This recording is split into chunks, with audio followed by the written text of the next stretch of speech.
is exactly to deal with those types of problems. But we usually don't put some manager in charge of making social policy, in the same way that we don't usually sanction people going around stealing from the rich and giving to the poor just because they think that the poor should have more than the rich should, right? We think that those decisions should be made democratically by us as a society rather than by one person by fiat. And so we generally think that it's not the responsibility of the manager to figure that out, it's the responsibility of the democratic process to figure out if there's externalities and problems of that sort. So you're saying it's like the government and legal restrictions should solve those problems? Well, yeah, and other types of things that we'll talk about during the course. But I think generally managers are pretty ill-informed about what the right answers to those problems are, and they're better informed about the operation of their own company. But that's a good question. So most economists are pretty sympathetic to what Friedman says, unless executives are willing to take a pay cut in exchange for doing something good socially, in which case basically they're spending their own money rather than the company's money. However, there's another view, other than corporate social responsibility, which makes a bit more modest of a claim. It says not that this is often called the stakeholder society, and it says not that they should worry about poverty alleviation or environmental benefits, but that they should care about the interests of their direct stakeholders, like the people who work for the company and the people who buy its products, even beyond what they have to do to maximize their profits. And in fact, this is exactly the idea of a cooperative. So a cooperative is owned by its workers and its consumers, because the thought is that this encourages them to act in the interest of their workers and consumers and not just their shareholders. And I think economists are a little bit more open to this view, but many, if not most, economists are pretty skeptical. And the reason is that if you think of a company as being something, that some investors, some workers, and some consumers all come together to, create some value, there's a fundamental difference between the investors and the workers and consumers, which is that, if I'm not enjoying drinking Pepsi, I can stop drinking Pepsi. If I'm not enjoying working at Pepsi, at least in a bit better economy than this one, I can go somewhere else and work somewhere else than Pepsi. On the other hand, if I invest in Pepsi and they don't pay me back, what can I do? They have the money. I don't have the money anymore. I'm just screwed, right? So without some legal or ethical protections for the shareholders, nobody would want to put their money into companies, right? And it may actually be a good thing to redistribute from the shareholders to other people in society. They may be rich, but you may want to redistribute, and we'll talk about redistribution later in this class. But it seems a pretty bad way to do that, to do it through the system of how companies invest, because the problem is, if you have the managers basically doing the redistribution, no one's going to put money into companies, and that's going to undermine the ability to form new enterprises and to create all the value which benefits the workers and the consumers and so forth. So as I'll talk about in just a bit, in many developing countries where there aren't very many protections of the shareholders, basically the only people that the rich are willing to give the money to are people who are in their family and who are their friends, right? And that actually leads to more rather than less inequality. So I think that most economists would argue that governance, the main goal of corporate governance, should be to make sure that the company tries to maximize the profits for its shareholders.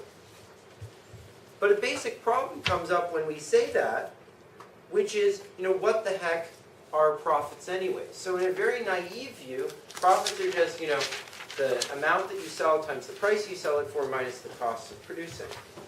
But in reality, things are a lot more complicated. So first of all, economic and accounting profits are not exactly the same things. So David, well, okay. Can you give me an example of the difference between economic and accounting profits? Yeah, so accounting profits, I guess, most accountants care about the numbers, but economic profits, there's other things like you can't quantify them, like, I guess, pension incomes or something like that. So, yeah, so I think a good example of that is if somebody works at their own company, and rather than working at their company, they could be working some job somewhere else, that should be counted as one of the costs of running the company. But that's not counted in the accounting profits of the company, right? Another example of this is, imagine that currently you guys are all in my company, right? And you guys are all shareholders of my company. And now I say, okay, I'm going to go sell some shares to the people in the other section in order to expand my company. I can almost certainly expand my total amount of profits that way because I bring in more money that I can then invest and make profits on. But that doesn't necessarily expand the amount of profits that you guys get, right? It just expands the total. So imagine that by getting them in, I increase the profits by 50%. Well, then each of you only gets 75% of the profits you were getting before, right? Because now half of them go to the other class, right? And so it's not the total amount of profits the company that's generating that matters, but the amount of profits per current shareholder that matters. A second issue has to do with time. So, when I earn profits in the future, that's not as valuable as earning profits today. So if I earn profits today, they can be invested in other things, earn a return, and there'll be more in the future than the dollar in the future would be. But on the other hand, it's also not the case that I should completely ignore any profits I'm going to earn in the future. I shouldn't just focus on the short term. So there's a very careful balancing act captured by this notion of discounting, which is that I should care less about the future than I care about today, but not completely disregard the future either. So profits happen over time. An even more difficult issue is about uncertainty, which is that if I don't know what's going to maximize profits, how can I do it? Well, one thing I could do is I could try to maximize the expected profits.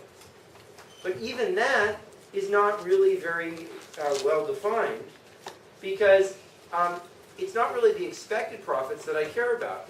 If the company's doing something that's incredibly risky, even if the expected profits are high, that might not be very good, right?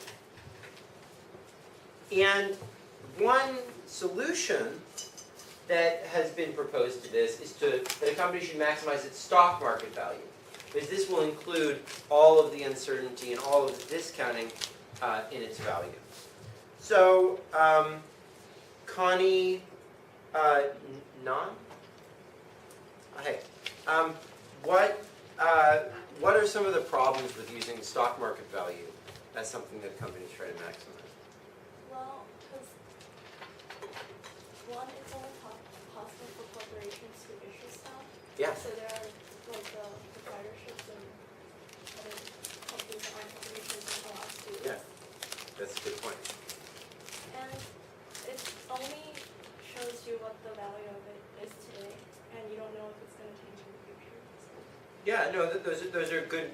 Those are good points. I think on your second point, I think the real issue is that I think we've been observing, if anyone who follows the stock market here, has noticed that markets do lots of crazy shit, right? So they're up and they're down, and it's like this guy's guessing what the other guy's going to think, and then And how much of that is really like the long run value of the company, and how much of it is just this guy guessing what the other guy's going to guess, the other guy's going to guess, or even worse than that, just like completely irrational, fear-based whatever, might not be a very good guide to what a firm should actually be trying to maximize, right? Now, these are all complications that we're going to largely ignore during most of the course, because with regards to a lot of the issues that we're going to be talking about, they're not going to be super relevant. All the different notions you use might be quite similar, but it's an important thing to keep in mind in the back of your head when they do matter. Another set of problems is that different shareholders may not necessarily agree on the goals of the firm. So some shareholders might believe in corporate social responsibility, or, and that sounds good, right? But they might also believe in some bad things, which are also not profit maximizing. So for example, during the 50s in the United States, there was a lot of fights on the boards of companies about whether the company should be hiring and selling products to black people, right?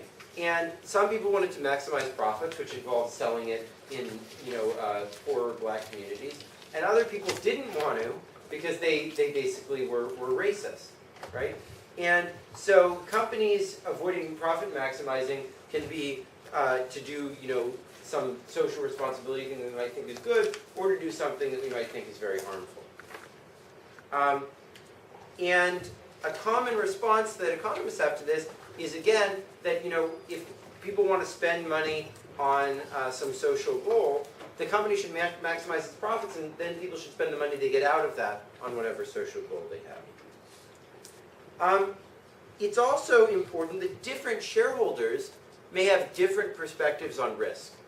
So, some shareholders might be very risk averse, some might be less risk averse, and some might be working at a steel factory, and others might be working in the construction industry. So someone working at a steel factory really doesn't want the company to be invested in steel, because then when the price of steel goes down, they both lose their investments and their job. And that's really bad for them, right? Someone who works in the construction industry really does want them to invest in steel, right? Because then when the price of steel goes up, they're hedged against the fact that the construction industry will go down by the fact that they make more money on their investments.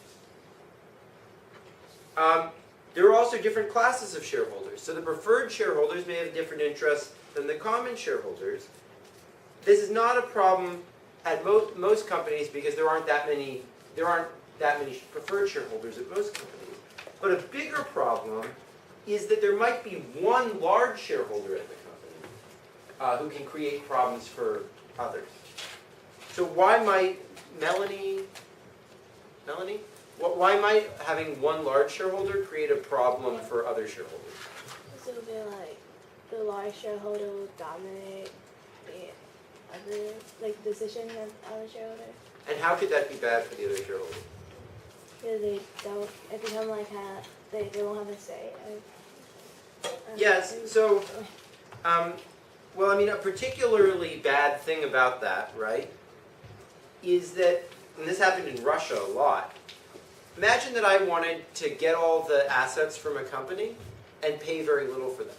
What I could do is I could buy up 51% of the company and then use my control of the company to get the company to sell everything that the company owned for a price of 0 to some other company that I owned, right? And so then I would pay only 51% and get all the assets of the company and completely screw over all the other shareholders. Now that's a very extreme example, but that's definitely occurred. A more subtle example might be, imagine that I own 50% of Walmart, and now I buy 51% of Kmart, right? Well, then I'm going to tell Kmart to compete less aggressively against Walmart so that it benefits Walmart, but that hurts the other shareholders of Kmart, right? So the dominant shareholder may have different interests, and that's why we have legal protections of minority shareholders. You can actually be sent to jail or sued if you are found doing things that are deliberately against the interests of the minority shareholders. Now, the imperfect solutions we've found to these types of problems tend to involve things like voting. So to try to put together the interests of all the different shareholders, they vote on what the company should be doing. And also, if the company's really not doing a very good job, there's always the possibility that a corporate raider can come in and buy up all the shares and make a profit off of that by telling the company to do things that maximize profits. So those are kind of the two ways that we try to deal with this disagreement between shareholders. Okay, so that's the normative side.